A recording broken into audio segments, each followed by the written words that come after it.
The next principle I call giving up your personal history. And I learned it from a man named Carlos Castaneda, who once said that one day, he said, I finally realized that I no longer needed a personal history. And just like drinking, he said, I gave it up. And that, and only that, has made all the difference in the world. You know the nice thing about giving up your personal history? Is that if you don't have a story, you don't have to live up to it. All of us have these bags of manure that we carry around with us, called our past, and the people who have done things to us, and the events and the circumstances, all of this stuff that we use and we bond to. And we bond ourselves to these wounds of our past, and we identify ourselves on the basis of these wounds. And every once in a while we set it down and we reach in there and we smear it all over ourselves. And then we wonder, why does my life smell so bad? I don't understand this. When in fact, the now, this moment, merging yourself into the now, means that you may have been in a relationship. I had a woman from Holland who came over to see me, whose husband had left her after 25 years. She had 4 children, and she just had been on the verge of suicide. And she was losing weight, and she was depressed, and she was taking all kinds of drugs for it, and she was getting sicker and sicker because she just couldn't get over it.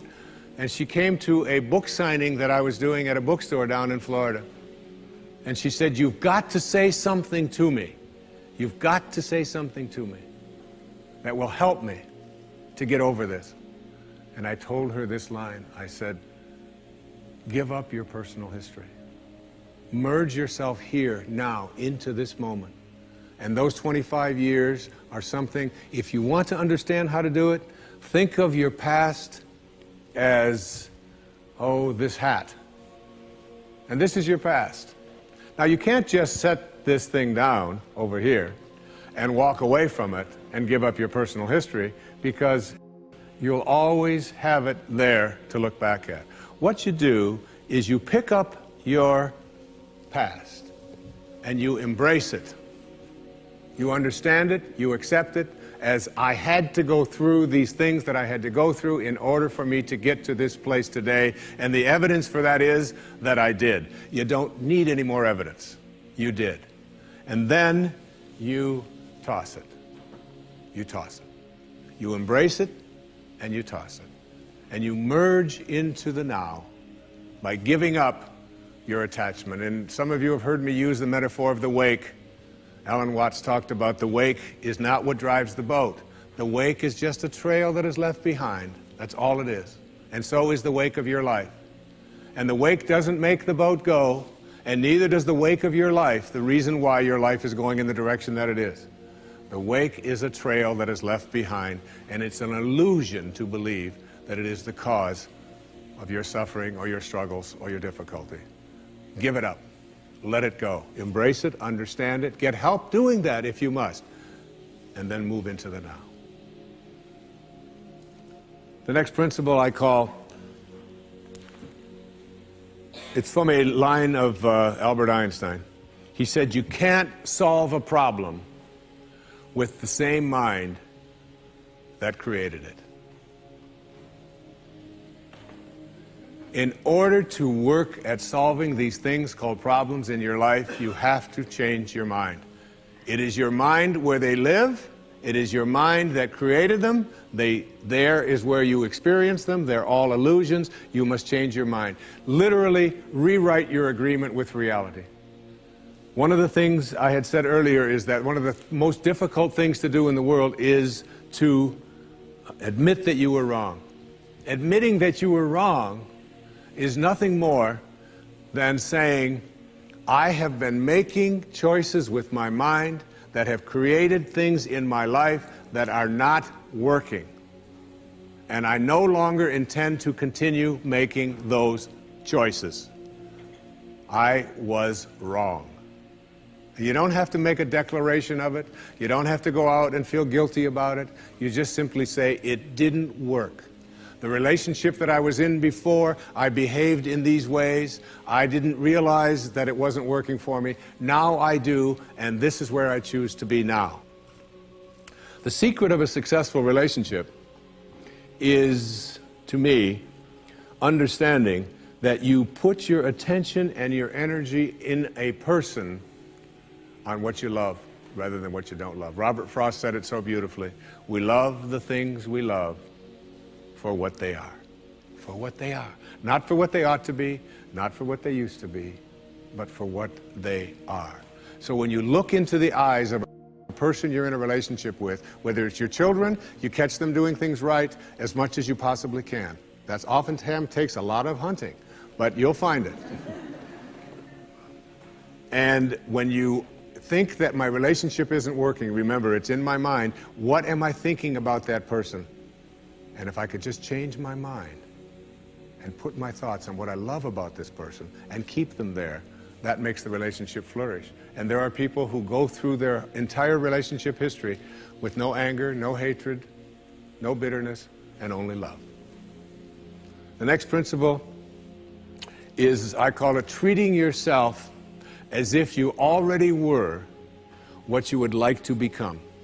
In other words, you get out in front of your life and you see yourself as having already what you know you'd like to have and deserve to have. My children know how to do this perfectly. I have a daughter who wanted a prom dress, and the prom dress was way outside the budget that I thought a prom dress should be. Well, I thought a prom dress shouldn't cost over $20, so I do have a problem, right? But I upped it to somewhere around $250. I don't know how much, whatever. To me, it was still more than I paid for my first house, okay? But at any rate, she called and said, Dad, this is the only prom dress I could wear.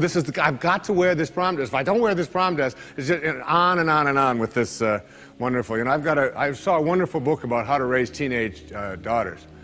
The title of it is Get Out of My Life, but first drive me and Cheryl to the mall. All right, that's the actual title. It's a good book.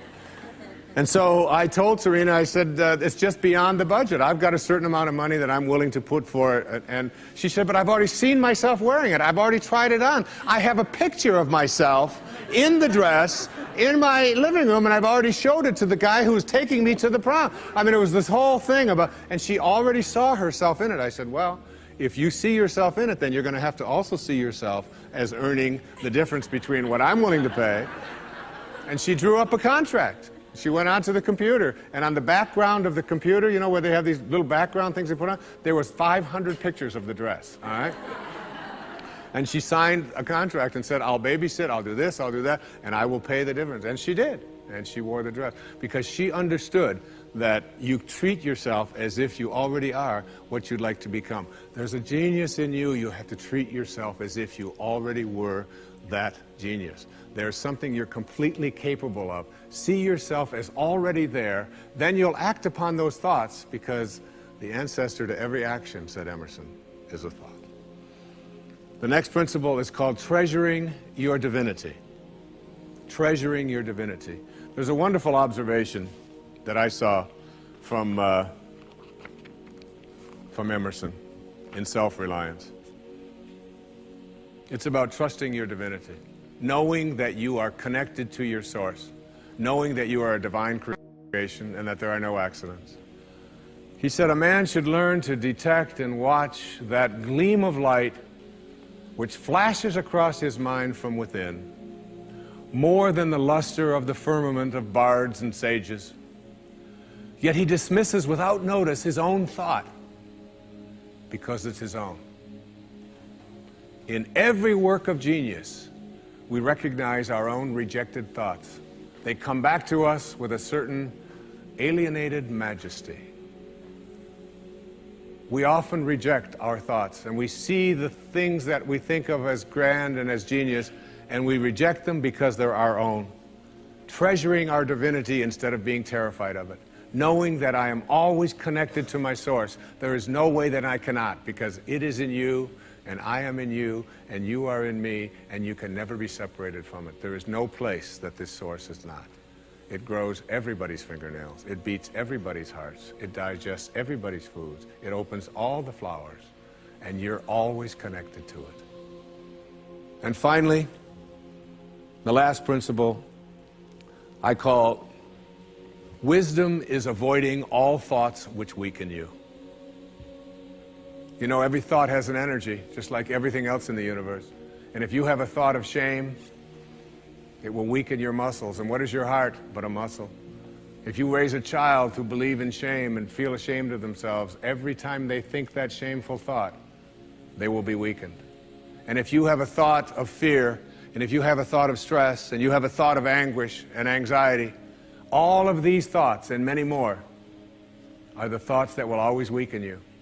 When you are having a thought that you know is disempowering you, shift it. Shift it to one that is empowering rather than disempowering. And the thoughts that empower are thoughts of neutrality and willingness and love, and ultimately thoughts of divinity. And when you see a troubled person who is out there struggling at the highest level of unity consciousness or God consciousness or spiritual consciousness, you recognize yourself in all that you see. There, but for the grace of God, go I. And I am connected to that person. Changing your thoughts. I appeared on the Tonight Show many years ago, several times, quite a few times. And I remember coming home from the Tonight Show, and I was walking along the beach, and they had taped the show the night before, and I was out for a walk, and a woman who lived in the Northeast stopped me, and she said, "Didn't I see you last night on the, how could you be here?" I said, "Well, I flew the red eye, and I was walking along." And she said, "You know, we're moving down here." She said, "What are the people like here? What's it like?" And I said to her, I said, "Well, what are they like where you live?" She said, "Well," she said, I live in a very big city." And she said, "They're very pushy. And people are not very kind. And they don't have time for you." And she said, "It's really not very pleasant." She said, "That's one of the reasons I'm leaving there." I said, "Well, that's pretty much what you're going to find here." That's basically what the people are like here. On the way back on the same day, someone else who had seen me the night before on the Tonight Show, who had lived in the Midwest, stopped me and asked me almost the same question. She said, "You live here?" I said, "Yes." She said, "Well, my husband and I are moving here and we're looking for a school." She said, "What are the people like here? What's it like here?" I said, "What are they like in Chicago where you live?" She said, "Oh," she said, "it's the Midwest." She said, "People are very friendly, they're open, they open their homes to you, they're very loving, they're very kind." She said, "It's a wonderful place." She said, "I love that, I'm going to really miss that." I said, "That's pretty much what you're going to find here." It's what you expect, it's what you think about that expands. It's what Emerson taught us. The ancestor to every action is a thought. Change your thoughts, and you change your world. Change your expectations, and you change around what you begin to manifest and see showing up in your life.